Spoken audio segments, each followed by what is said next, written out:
صلی اللہ علی النبی الامی الوالہ صلی اللہ علیہ وآلہ وسلم الصلاۃ والسلام علیک یا حبیبی یا رسول اللہ صلی اللہ تعالی علیہ وآلہ وسلم۔ معزز سامعین حضرات، میں اپنی بات کو رکھوں اس سے پہلے آپ حضرات کے کانوں تک میری ایک ریکویسٹ ہے، ایک گزارش ہے، برائے کرم آپ ہر گھڑی یہ عادت بنائے رکھیں، ہر لمحہ اس عادت کو بنائے رکھیں، جب بھی کوئی آپ کے سامنے یہ کہے یا رسول اللہ تو بآواز بلند یہ صدا بلند ہونی چاہیے کہ صلی اللہ علیہ وسلم۔ کوئی کہے یا حبیب اللہ، کوئی کلمہ پڑھتا ہے یا درود پڑھتا ہے یا رسول اللہ تو بآواز بلند یہ کہیں صلی اللہ، کیونکہ سرکار فرماتے ہیں کہ جس نے میرا نام سنا اور مجھ پر درود نہ پڑھا تو اس سے بڑھ کر اور کوئی بخیل نہیں۔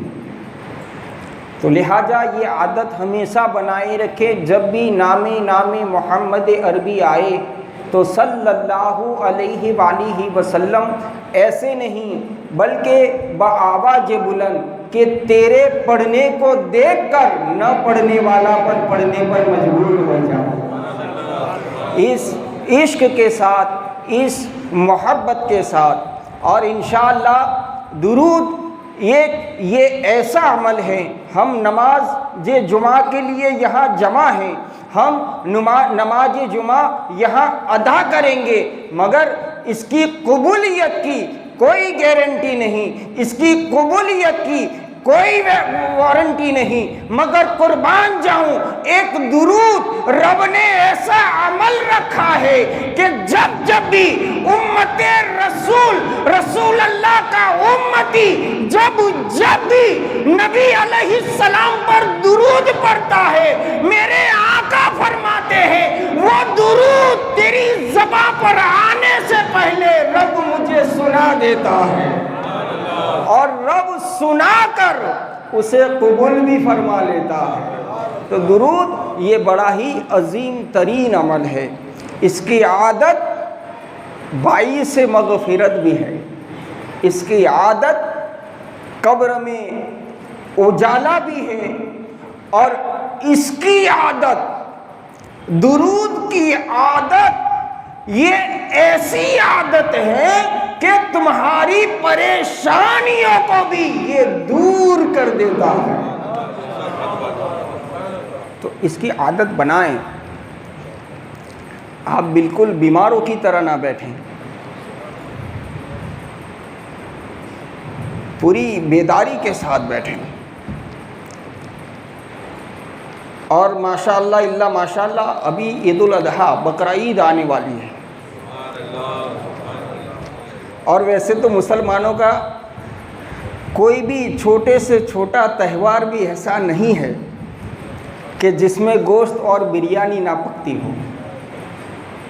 مسلمانوں کو تو صرف ایک بہانہ چاہیے کہ گوشت پاک کا فاتحہ ہے تو دیسی مرغا چلے گا، کیونکہ گوشت پاک دیسی مرغا کھایا کرتے تھے،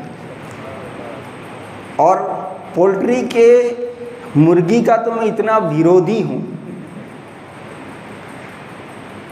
کیونکہ جو پولٹری کا مرغا اپنے پیروں پر خود نہیں چلتا وہ تمہیں کیا چلائے گا۔ تو دیسی مرغا یہ گوشت پاک کو پسند تھا، گوشت پاک کے عاشق ہو تو دیسی مرغا ہی کھاؤ اور دیسی مرغے کی ہی دعوت کرو۔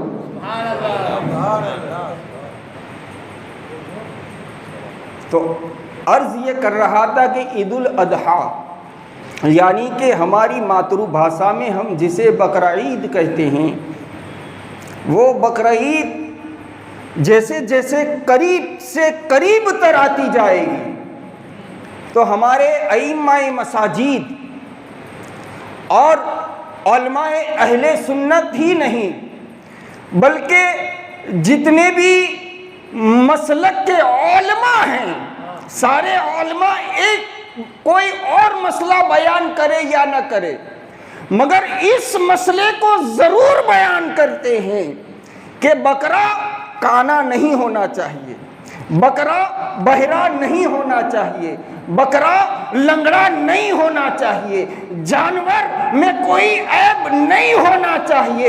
ارے دوستو، میرے رب کی مارکیٹ میں اندھا بہرا گونگا لنگڑا جانور نہیں چلتا تو ماندہ مسلمان کہاں چلے گا؟ بیمار مسلمان، اللہ کی مارکیٹ میں تو جانور بھی نہیں چلتے، لنگڑے لولے عیب دار جانور جس مارکیٹ میں نہ چلیں اس مارکیٹ میں عیب دار مسلمان بھی نہیں چل سکتا۔ لہذا اپنے جتنے بھی عیب ہیں ان عیبوں کو دور کرنے کی کوشش کریں۔ غیبت یہ عیب ہے، جھوٹ یہ عیب ہے، جگار یہ عیب ہے، شراب نوشی یہ عیب ہے، دنیا کی جتنی بھی برائیاں ہیں وہ عیب ہے۔ تو رب کے مارکیٹ میں، خدا کے مارکیٹ میں تجھے جانا ہے تو ان عیبوں سے پاک و صاف ہونا پڑے گا۔ جب تو پاک، صاف، ستھرا، طیب، طاہر ہو جائے گا اللہ اپنی پاک بارگاہ میں تجھے قبول فرمائے گا۔ اللہ تجھے اپنی پاک بارگاہ میں مقبول فرمائے گا۔ تو عیب سے پاک ہونا پڑے گا۔ جب تک تجھ میں یہ سارے عیب ہیں تب تک تو کتنی بھی اپنی پیشانی کو رگڑ لے، جب تک تجھ میں یہ سارے عیب ہیں تو چاہے جتنی بھی تلاوت قرآن کر لے، یہ سارے تجھ میں عیب ہیں تو نبی علیہ السلام پر درود اور سلام پڑھ لے، کبھی کامیاب نہیں ہو سکتا۔ کامیاب ہونا ہے تو میرا رب ارشاد فرماتا ہے قد افلح من تزکا۔ رب کہتا ہے کہ تو اپنے دل کو ستھرا بنا لے۔ اور آپ حضرات یہ سمجھتے ہیں کہ صرف نماز پڑھنے کا نام عبادت ہے، آپ یہ سمجھتے ہیں کہ روزہ رکھنے کا نام عبادت ہے، آپ یہ سمجھتے ہیں کہ مالدار حضرات خانہ کعبہ کا طواف کرے صرف یہی عبادت ہے، مالدار یہ سمجھتے ہیں کہ صفا اور مروہ کی سعی کو کر لینا ہی صرف عبادت ہے۔ امیر یہ جانتا ہے کہ مینا میں یا مزدلفہ میں یا عرفات میں حاضری دینے کا نام عبادت ہے تو یہ تیری سوچ غلط ہے۔ ارے سب سے بڑی عبادت یہ ہے کہ دل کو صاف کیا جائے، ستھرا کیا جائے۔ جب تیرا دل صاف اور ستھرا ہوگا تو سجدے میں جائے گا۔ اللہ ارشاد کرتا ہے وَمَا خَلَقْتُ الْجِنَّ وَالْإِنسَ إِلَّا لِيَعْبُدُونَ، کہ ہم نے جناتوں کو اور جناتوں کے ساتھ انسانوں کو صرف اس لیے پیدا کیا ہے کہ وہ میری عبادت کریں۔ اب عبادت پہلے دل کی صفائی، یہ سب سے بڑی عبادت ہے۔ اور غیبت، اچھا غیبت کہتے کسے ہیں؟ غیبت کی تعریف کیا کہ مجھ میں کوئی عیب ہے، وہ ہے اس سے نہ مجھے انکار نہ کسی کو انکار۔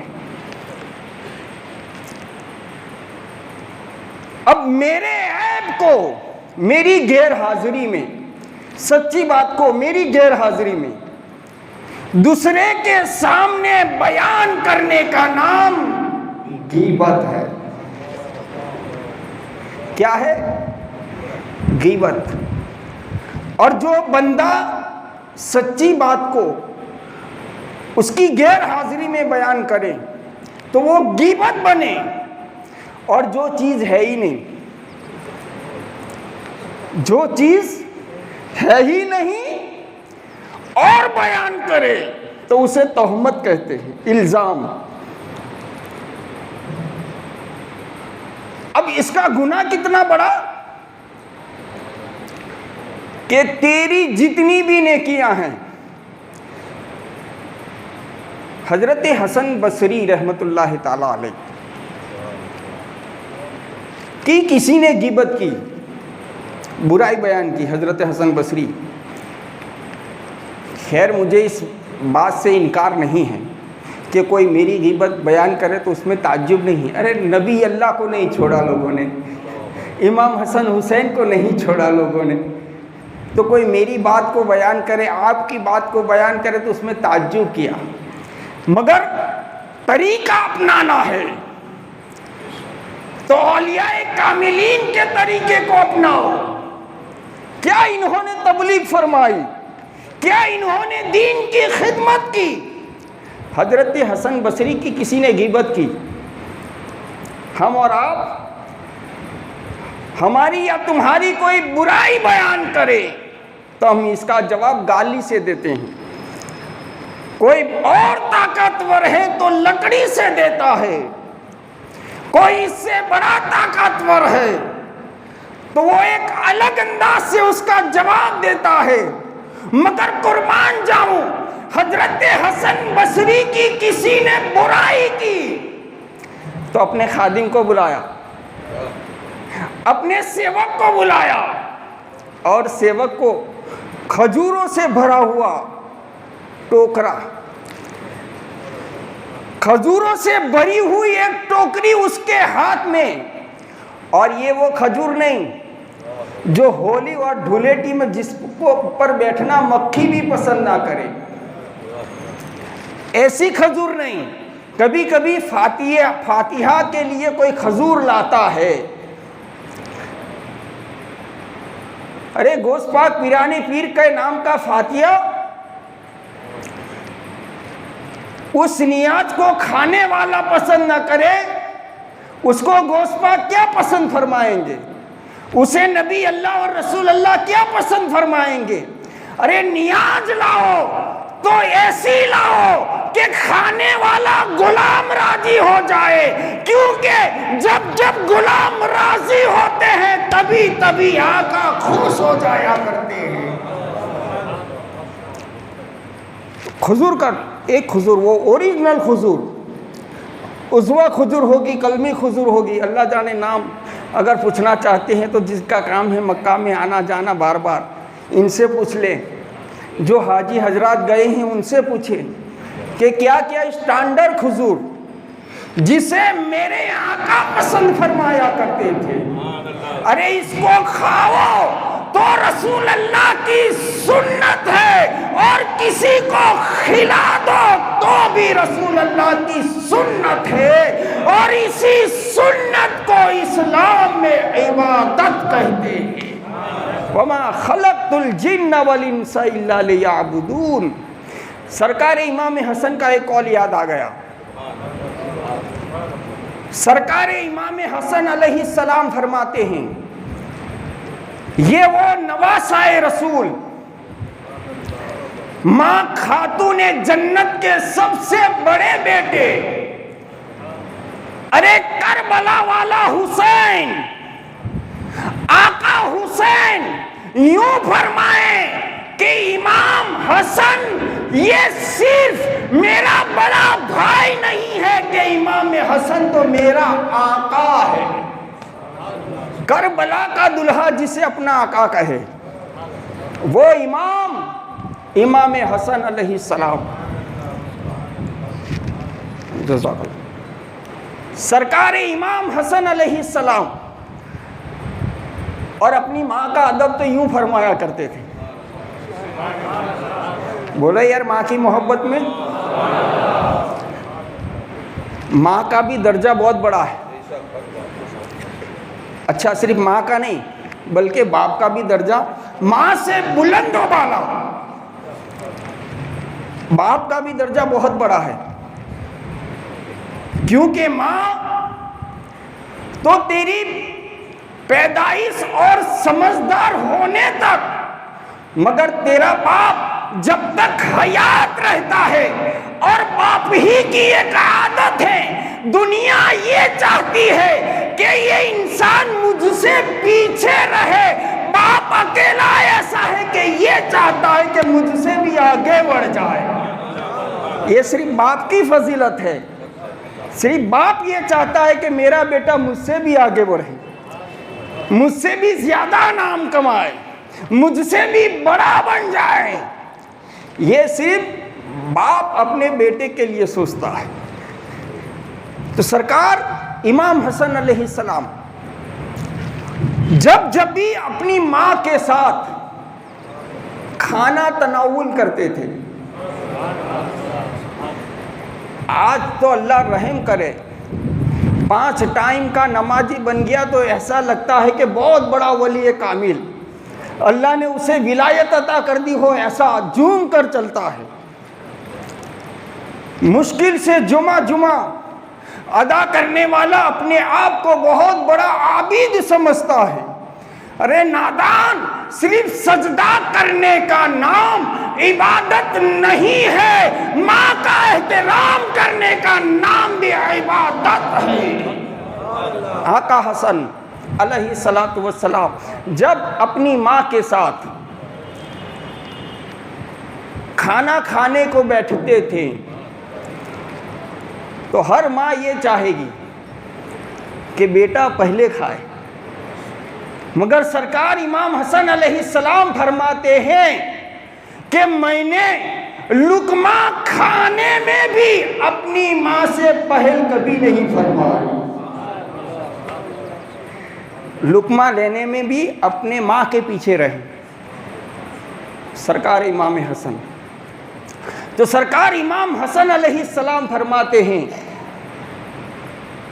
یہ بات میں اس لیے بیان کر رہا ہوں کہ کوئی یہ کہیں کہ باپو نے ابھی کھجور کی بات کی، فاتحے کی بات کی، فاتحے کی نیاز کی بات کی، مگر میں نے اپنی بھاشا میں کہہ دیا، مگر میں نے اس لیے کہا. سرکار امام حسن فرماتے ہیں کہ اپنے بیٹوں کو بادشاہ بنانا چاہتے ہو،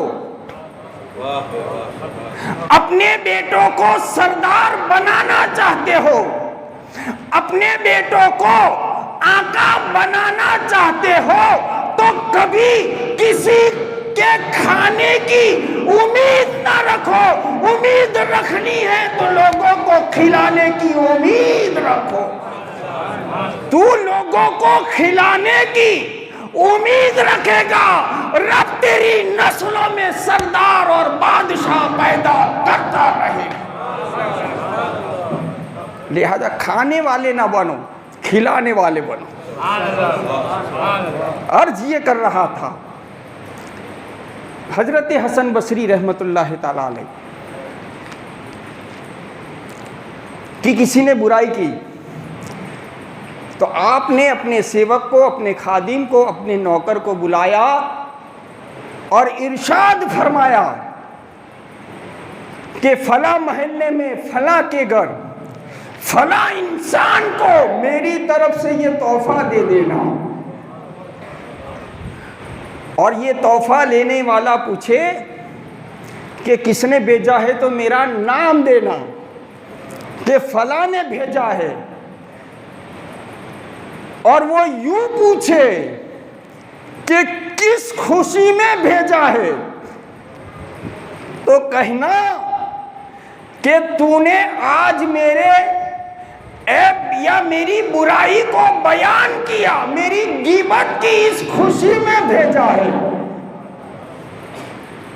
جب وہ خادم لے کر گیا تحفہ پیش ہوا، کہا کس نے بھیجا؟ حضرت سرکار حسن بصری کا نام لیا گیا۔ کیوں بھیجا؟ کہ آپ نے ان کی غیبت کو بیان کیا، اس لیے بھیجا گیا۔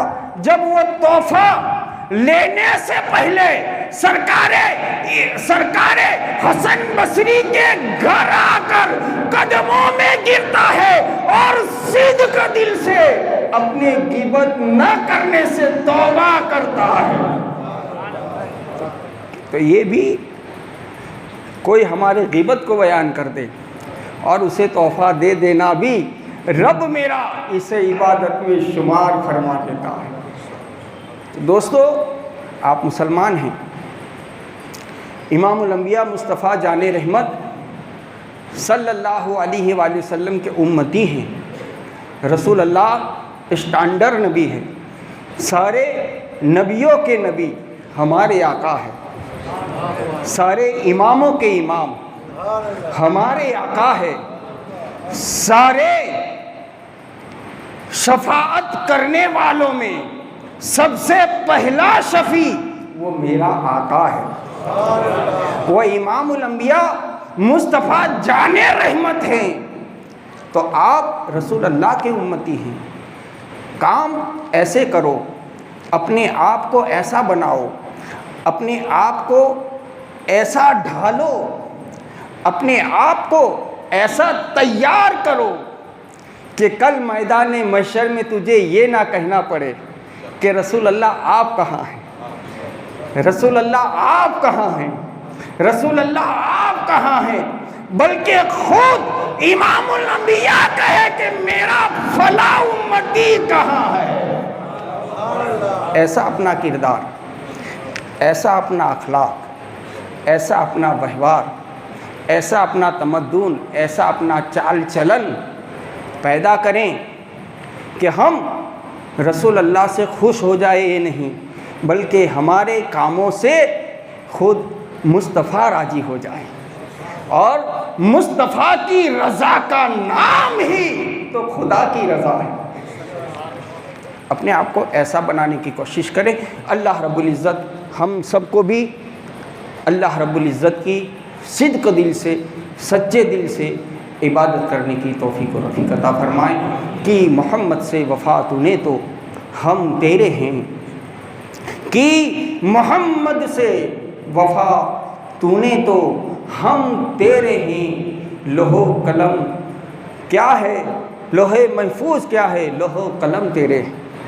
جب تو رسول اللہ کا ہو جائے گا، تو نبی اللہ کا سچا عاشق اور دیوانہ ہو جائے گا، تو اللہ لوح کی قلم کو تیرے ہاتھوں میں تھما دے گا اور کہے گا کہ اے بندے، میں تجھ سے اتنا راضی ہو گیا، اتنا راضی ہو گیا کہ لے یہ تقدیر لکھنے کا کاغذ بھی تجھے دیتا ہوں، تقدیر لکھنے کے لیے پین بھی دیتا ہوں، تو جیسی چاہتا ہے ویسی اپنی تقدیر لکھ لے، لکھنا تیرا کام ہے اور تیری تقدیر کو بلند و بالا کر دینا یہ اللہ رب العالمین کا کام ہے۔ اللہ سب کو اچھے چال چلن، اخلاق اور کردار کے ساتھ زندگی گزارنے کی توفیق و رفیق عطا فرمائے، اور ہر مسلمان کو ایک سچا عاشق رسول بھی بنائیں، سچا غلام غوث بھی بنائیں، اور سچا عاشق مرتضیٰ بھی بنائیں۔